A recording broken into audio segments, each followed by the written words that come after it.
Since the arrangement is now done, let's add a few effects to enhance the song a bit. First, let's solo the shaker track and take a listen.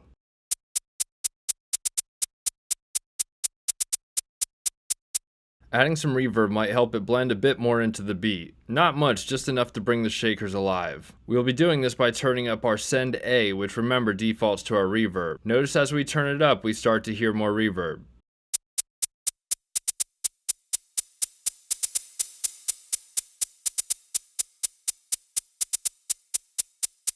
Once we start to hear the effect, it's usually enough. Adding too much will make it sound far away.